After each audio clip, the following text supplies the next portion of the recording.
साथियों नमस्कार। जैसे कि कर्म रिटर्न होकर के आता है, उसी प्रकार से हमारे शब्द भी हमारे सम्मान या वैल्यू का निर्धारण करते हैं। एक कहानी के द्वारा आप समझेंगे। एक बार एक राजा अपने साथियों के साथ में जंगल में गए तो वहां पर वो रास्ता भूल जाते हैं और एक दूसरे से बिछड़ जाते हैं। तो राजा एक नेत्रहीन संत की कुटिया में जाकर के रास्ते में पूछता है, राजा यहाँ पे आपने हमारे साथियों के जाने की आवाज़ें सुनी है तो कृपया बताइए। तो संत सही स्वभाव में बताते हैं कि महाराज, सबसे पहले आपके सिपाही गए हैं, उनके पीछे आपके मंत्री, और अब आप जैसे ही जाएंगे तो पहले आपके मंत्री मिलेंगे और उसके बाद में आपको आपके सिपाही से इसी मार्ग पर मुलाकात हो जाएगी।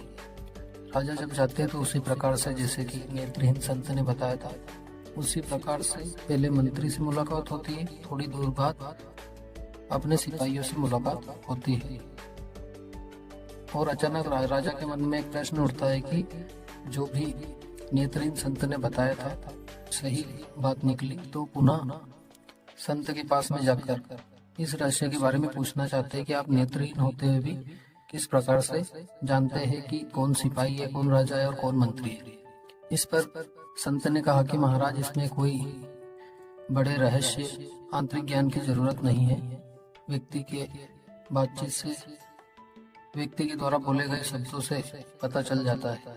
संत ने जवाब दिया कि जब प्रथम बार यहाँ से कोई जा रहा था तो उन्होंने मुझसे पूछा कि ओ अंधे, इधर से किसी को जाते हुए आवाज सुनाई दी है?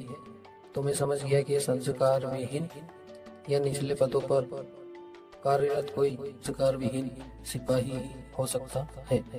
कुछ समय बाद एक और व्यक्ति आए तो उन्होंने पूछा कि बाबा जी, आपने किसी के जाने की आहट इस रास्ते की ओर सुनी है? तो मैं समझ गया कि ये सिपाही से उच्च पद पर कार्यरत कोई संस्कार युक्त व्यक्ति है जो कि आपके मंत्री थे। और जब आप आए तो आपने पूछा कि सूरदास जी महाराज, इस रास्ते से किसी के जाने की आहट आपने सुनी है?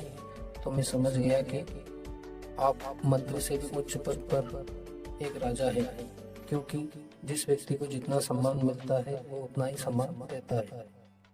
तो महाराज, वाणी के द्वारा ही आप तीनों के बारे में मैंने बताया।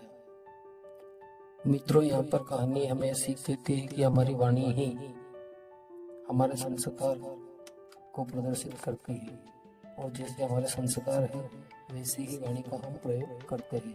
यहाँ पर सिपाहियों ने, मंत्री ने, राजा ने न केवल अपने संस्कार का परिचय दिया, अपितु संत के मन में किसी ने सम्मान खो दिया और किसी ने सम्मान प्राप्त कर लिया।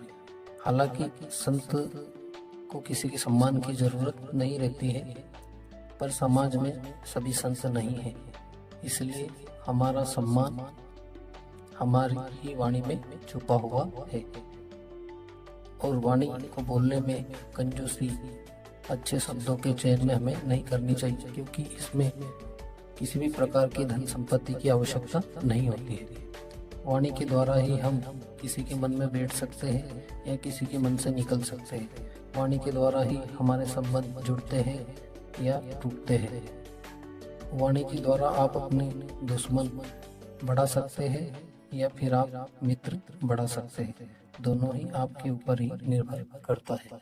इसलिए बोला गया है, ऐसी वाणी बोलिए मन का आपा खोए, औरन को शीतल करे आप ही शीतल होए। दूसरों का तो फायदा है, पर हमारे हृदय में भी शीतलता प्राप्त होती है। जय श्री कृष्ण।